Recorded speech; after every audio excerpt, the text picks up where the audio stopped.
నా పేరు వెంకటాపురం అచ్చాలు, గ్రామం పాల్వాయి, గురంపూడి మండలం, నాగార్జున సాగర్ నియోజకవర్గం, నల్గొండ డిస్టిక్. నేను కాంగ్రెస్ పార్టీ సీనియర్ నాయకులం. గత 25 సంవత్సరాల నుంచి కాంగ్రెస్ పార్టీలో పనిచేస్తున్నాం. గత ప్రభుత్వం ప్రజలకు ఎంతో ద్రోహం చేసి దళిత బంధు, బీసీ బంధు అని, గొర్రెలని, ఇది ఇండ్లని, ఇది డబుల్ బెడ్రూమ్ ఇండ్లని ఏ ఒక్క పథకం కూడా అమలు చేయకుండా ప్రజలని, రైతులని, ప్రతి ఒక్క వ్యక్తిని నడ్డి విడిచిన పని చేసింది గవర్నమెంట్. ఇప్పుడు మన గవర్నమెంట్ వచ్చి ఎంత ఇప్పుడు అన్నమాట ప్రకారంగానే ఫస్ట్ గ్రామజ్యోతి ఏమి ఇచ్చింది? ఇప్పటికే గ్రామజ్యోతి కరెంటు బిల్లు మాఫ్ చేసింది. గ్యాస్ 500కి ఇప్పుడు గ్యాస్ ఇస్తుంది. మహిళలకు ఫ్రీ బస్ ఇస్తుంది. ఇప్పుడు మా ప్రియతమ నాయకుడు రేవంత్ రెడ్డి గారు అన్న ప్రకారంగా ఇలా రైతు రుణమాఫీ వేసి తీరి ఇలా చట్టసభలు చెప్పగలుగుతున్నాడు. ఇంకా ఈ నెల లాస్ట్ కల్లా 2 లక్షల రుణమాఫీ కూడా చేసేదానికి సిద్ధంగా ఉన్నది మా గవర్నమెంట్. ఇలాంటి గవర్నమెంట్ మేము ఇంకా 20 కాదు ఇంకా 30 సంవత్సరాలు కూడా కొనసాగాలని మేము మా ప్రజలు కానీ మేము కానీ ఆకాంక్షిస్తున్నాం. ఇలాంటి గవర్నమెంట్ ఎక్కడ కూడా చూడదు. కాంగ్రెస్ గవర్నమెంట్ గత 130 సంవత్సరాల చరిత్ర ఉన్న గవర్నమెంట్ ఇలాంటి పని ఎప్పుడు కూడా చేయదు. దుర్మార్గమైన గవర్నమెంట్ 10 సంవత్సరాలు వచ్చి జనాన్ని, రాష్ట్రాన్ని సర్వనాశనం చేసి అలాంటి గవర్నమెంట్, అలాంటి పార్టీని కూడా మళ్ళీ ఎక్కడ చూడవద్దని కూడా ప్రజలు చాలా కోరుకుంటున్నారు. అలాంటి ఏం మాట్లాడుతున్నారు? ప్రజలకు కానీ ఇల్లు ఎక్కడ కట్టారని ఇల్లు ఒక్క ఇల్లు కట్టారు ఎక్కడన్నా కూడా? ఏమైనా బీసీ బంద్ అంటారు. బీసీ బంద్ 50 బీసీ బంద్ చెప్పారు. బీసీ బంద్ చెప్పి ఒక ఊళ్ళో ఆడొక 5 పేరు రాసుకోరు కానీ ఎవరికి ఇచ్చిన పాపన పోలే. దళిత బంధు ఎవరికి ఇచ్చిన దళిత బంధు? ఎవరికి ఒక 10 మందికి సరిపోద్దా? ఊళ్ళో 100 ఇళ్ళు ఉంటాయి. 100 ఇళ్లలో కనీసం 10 మందికి సరిపోయిందా? ఎంత దళితులను అయితే రోడ్ల మీద చేసి అప్పుల పాలు చేసిరు. ఊళ్ళో టీఆర్ఎస్ నాయకులు, ఇంతమంది ఉన్న నాయకులు, మండల నాయకులు కానీ మీకు దళిత బంధు 10 లక్షలు ఇవ్వండి, 2 లక్షలు ఇవ్వండి వాళ్ళకి వసూలు చేసి వాళ్ళ పాప ఇలా మా దళిత బిడ్డల్ని ఎంత అఘోరపరిచిరంటే అంత అఘోరపరిచారు. ఇలా మా గవర్నమెంట్, ఇలా మా రేవంత్ మా సీఎం గారు ఇలా ఏం చేసిండు? వర్గీకరణకు నిర్ణయాలని మంచిగా చట్టసభలు పెట్టిండు.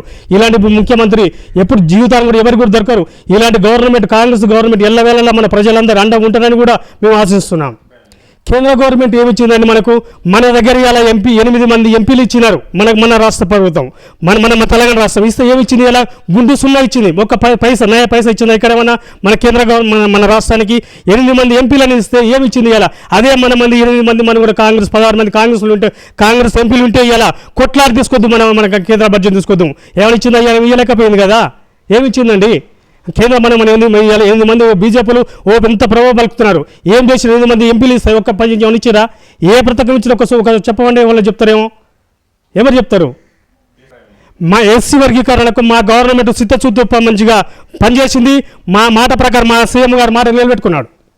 ఎస్సీ వర్గీకరణకు మా దళిత బిడ్డలు ఇలా హర్షవ్యక్తం చేస్తున్నారు. ప్రతి ఊళ్ళో ఇలా బాణసంచాలు చేసి సంబరాలు చేసుకుంటున్నారు. ఎస్సీ వర్గీకరణ అయినందుకు ప్రతి ఒక్క వర్గానికి ఉపయోగపడుతున్నది.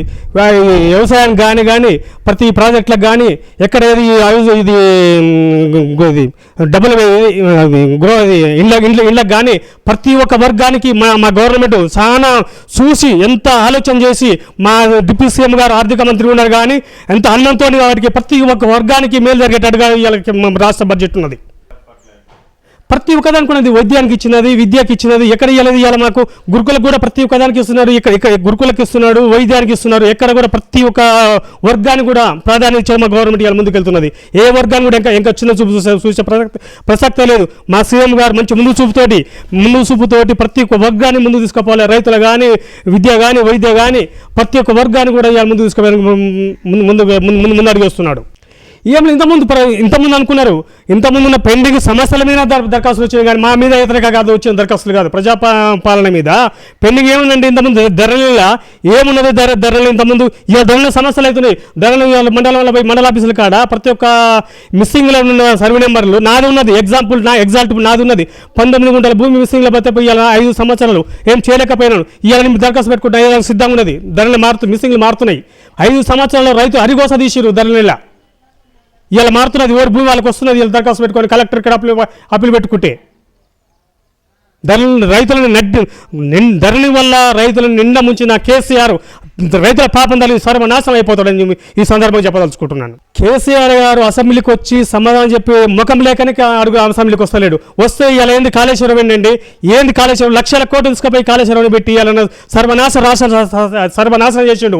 అది కుంగిపోయింది కాబట్టి కానీ ఇవాళ చెప్పే ముఖం లేకనే దళితులకు ఇస్తాను అప్పుడు ఇస్తాను అప్పుడు ఏది 10 లక్షలు ఇస్తాను అది ఇవ్వలేకనే ఏ విషయం సమాధానం చెప్పలేకనే ముఖం చాటేసి ఇలా దొంగ దాపుకుంటున్నాడు అసెంబ్లీ రాకుండా. కవిత లిక్కర్ స్కామ్ అనేది చాలా పెద్ద కుంభకోణం. అది ఆమె ఏదో చేసి బతుకమ్మలని సీరలని అదని ఏదని ఏదో సోప్ టాప్ చేసి ఒక దేశ ద్రోహి కుంభకోణంలో మామూలు మాట చేసి పనిచేయలేమా, దేశద్రోహం చేసింది. దేశద్రోహం చేసినట్టు కుంభకోణం సారా అంటే ఎంత జనంతో రాష్ట్ర దేశ ప్రజలతో ఆటారు చెలగాటం ఆడినామా. బతుకమ్మ చీరలు అండి ఏం చేసిందామా, బతుకమ్మ చీరలు ఇవాళ బతుకమ్మ ఆమె ఇచ్చిన బతుకమ్మ చీరలు నేను అసెంబ్లీలో మాట్లాడుతున్నారు బతుకమ్మ చీరల గురించి అని. బతుకమ్మ చీరలు అంటే ఏంటండి 150 రూపాయల చీరలు ఇచ్చి దాని మీద ఎంత వేసిన వాళ్ళు 500 వేసుకోరు, దాదాపు ఎంత వేసుకోరు ఆ చీరల మీద. ఆ చీరలు ఏమి ఓరు కట్టారు, పొలాలల్లో పిట్టలకు కట్టుకోరు, పిట్టలకు కట్టేదానికి కూడా మనకి ఆ చీరల మీద చీరల్లో పెట్టి బతుకమ్మల మీద ఎంత బడ్జెట్ పెట్టారు, ఎవరికి ఇచ్చిన బడ్జెట్ వచ్చింది, ఎవరి రాష్ట్రాల ఊళ్ళలో ఎవరికైనా వచ్చింది ఆ బడ్జెట్ ఎవరికి కూడా రాలేదు. అంతా ఎవరు పోయినా అలజేలుగా పోయినాయి వాళ్ళ కుటుంబం కలవకుంట్ల కుటుంబం తప్ప ఇంకొకరికి వచ్చిన రూపాయి కూడా ఎవరు లబ్ధి పొందలే. వాళ్ళ దగ్గర ఉన్న ఇద్దరు మా దగ్గర మంత్రులు ఇది జిల్లాను జగేశ్వర్ రెడ్డి గారు జిల్లాని సర్వనాశనం చేసిండు ఒక్క చేతిలో పెట్టుకొని అనుభవం లేక.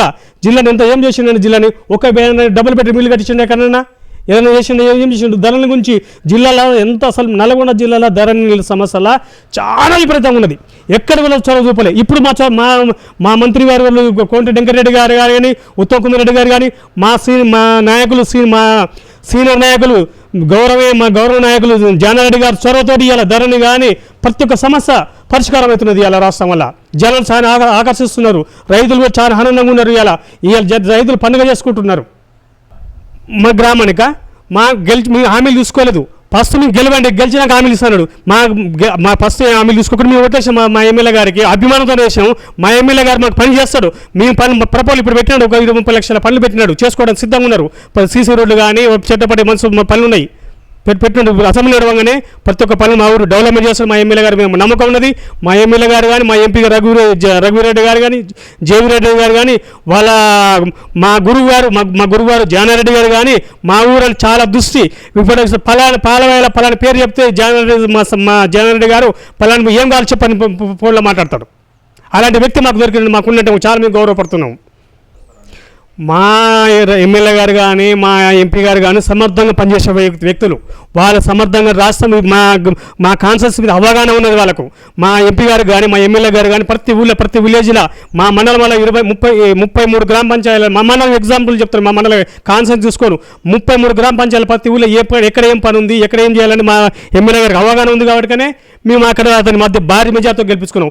మా ఎంపీ గారు కూడా ఎప్పటి నుంచి గత 10 సంవత్సరాలు తిరుగుతున్నాడు. ఇక్కడ ఊళ్ళు మా మండలం వల్ల తిరుగుతున్నాడు, మా కాన్సెన్స్లో తిరుగుతున్నారు. మా ఎంపీ గారు రఘువీర్ గారు చాలా అనుభవం ఉన్నది, అనుభవ వ్యక్తులు మాకు పనిచేస్తారు, నమ్మకం మాకు అందుబాటులో ఉంటాడు. మాకు ఇవాళ ఇక్కడ ఇది ఇక్కడ మాకు సమస్య వచ్చింది, నా చిన్న కార్యకర్తకు వచ్చిన మాకు పోలీస్ స్టేషన్ కానీ ఎంఆర్ఓ కానీ ఎండి ఆఫీస్ కానీ డైరెక్ట్గా మేము ఎమ్మెల్యే గారితో ఫోన్ మాట్లాడతాం. మాకేం కావాలి నీకు వచ్చాలని చెప్పి మాకు మా ఎమ్మెల్యే గారు అవుతాడు. ఏం గారు వచ్చాలి మా ఎంపీ గారు అడుగుతారు. మాకు ఎస్ఐ గారు చెప్పాలా, ఎండిఓ గారు చెప్పాలన్నా, ఎంఆర్ఓ గారు చెప్పాలన్నా, ఏం పని చెప్పాలా, నీ కార్యకర్తలకు ఏ సమస్య వచ్చింది వాడికి తెలుసుకుంటారు. మేము చెప్పగానే రెస్పాండ్ అవుతారు. ఇంకా అది ముఖ్యంగా మా పెద్దలు జానారెడ్డి గారు మా అండదండలు ఉన్నాక మాకేం కావాలండి ప్రతి ఒక్క సమస్య మా కాన్సెన్స్లో మాకు అంత ఇట్లా పూల మీద పనులు అయిపోతాయి. ప్రతిపక్షాల ఆపాల పట్టుకుంటే మనం ఏడవుతుందండి సార్. ఇప్పుడు కరెంట్ అన్న ప్రకారంగా కరెంట్ ఇప్పుడైతే మాకు ఇది ఫ్రీ అయిపోయింది కదా. ప్రతి ఒక్క ఎక్కడ గ్రామం వాళ్ళు ఎక్కడ కూడా మీటర్ బిల్లు కడతారు. ఎక్కువ మరి అంత ధనికుడు ఉన్నాడు, ఓ ఫ్రిడ్జి కూలరు ఏసీ అన్ని పెట్టుకున్నాడు, ఒక్కొక్కసారి బిల్లు వస్తుంది. మరి మామూలుగా మేము పెట్టి పేదలకే కదా మా గవర్నమెంట్ పెట్టింది. దాదాపు ఇలా 90% మా ఊళ్ళో మా గ్రామ పంచాయతీ బిల్లు కడతలేరు, బిల్లు లేవు. మా గ్రామ పంచాయతీ చూసుకుంటే ఇవాళ మండలం కాదు, ఇవాళ ఈ పాల్వాయి గ్రామ పంచాయతీ చూస్తే 90% బిల్లు కట్టేది బిల్లు లేదు. పోనీ ఇలా ఫ్రీ బస్ అండి, ఎంతమందికి ఫ్రీ బస్ పోతుంది ఇలా ఫ్రీ ఎక్కడంటే జాతరలకు గుళ్ళకు దేవుళ్ళ కాడికి ఫ్రీగా మంచిగా మా మహిళలు ఆరాంగా పోయి మా ముఖ్యమంత్రి రోజు తలుచుకుంటున్నారు. అదొకటి. గ్యాస్ అండి ఇలా 500కే గ్యాస్ వస్తున్నది, 500 వెంబడి రిటర్న్ వాళ్ళ అకౌంట్లో పడుతున్నది.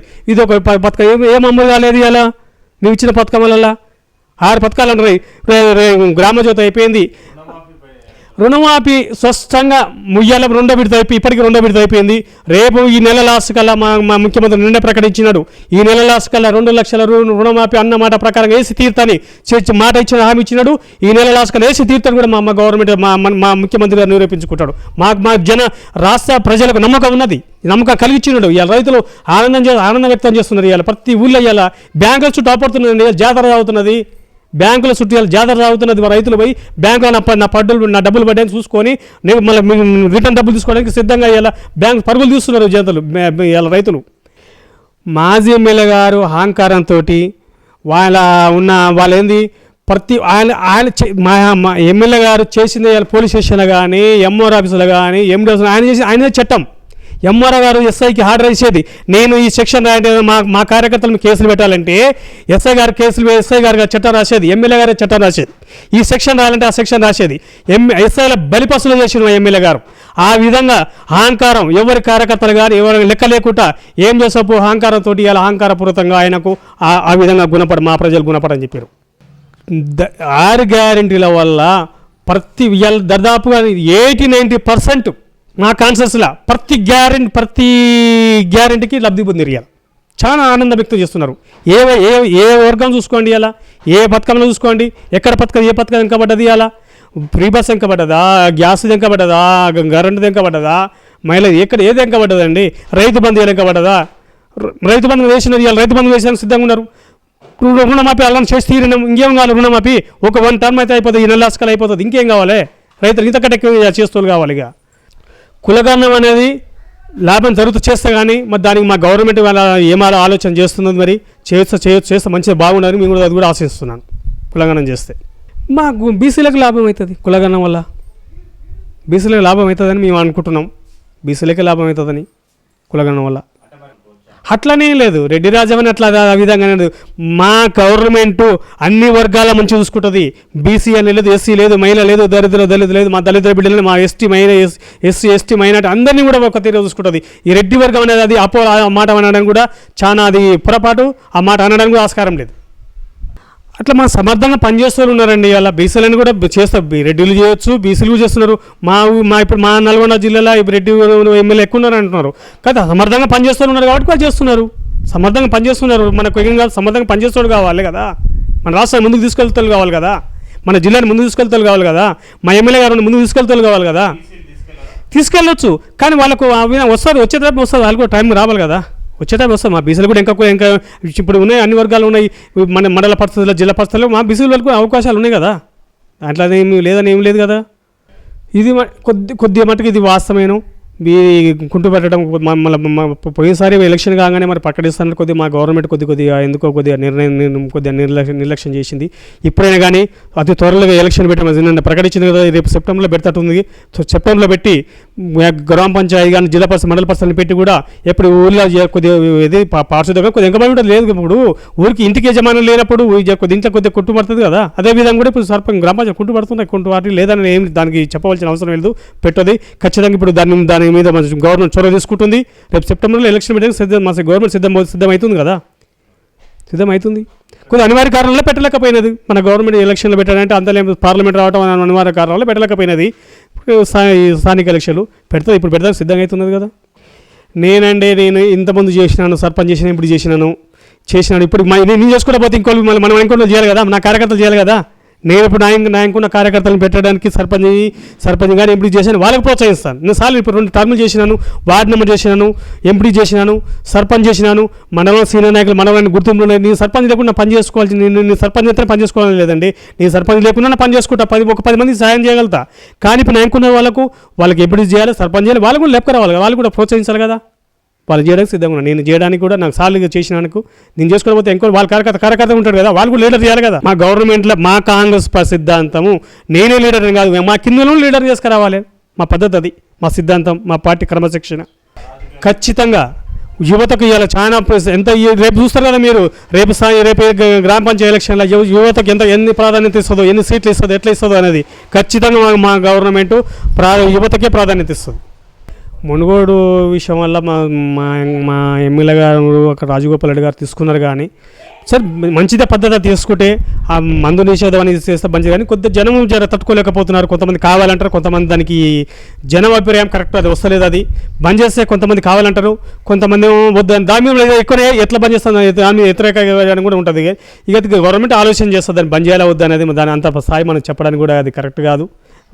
మద్యపాలసు అనేది గవర్నమెంట్ నిర్ణయం, అందరూ మన పెద్దలు అందరు నిర్ణయం తీసుకుంటారు దాన్నే. కానీ మా గవర్నమెంట్ ఈ ఇప్పుడు కాబోయే 5 సంవత్సరాల్లో అన్ని వేళలా ప్రతి ఒక్క వర్గానికి మేలు చేస్తుంది. ఇండ్లు కానీ లోన్లు కానీ హౌసింగ్ కానీ ప్రతి ఒక్క విషయం వల్ల మా గవర్నమెంట్ అన్నిటికీ సంక్షేమ పథకాలు ముందుకు నడుపుకపోతుంది. మా గవర్నమెంట్ ఫుల్ సక్సెస్గా ముందుకెళ్తుంది. గత ఇంకా 20 సంవత్సరాలు మా గవర్నమెంట్, మా సీఎం గారు, మా రేవంత్ రెడ్డి గారు ముఖ్యమంత్రిగా ఉంటారని నేను ఈ సందర్భంగా చెప్తున్నాను.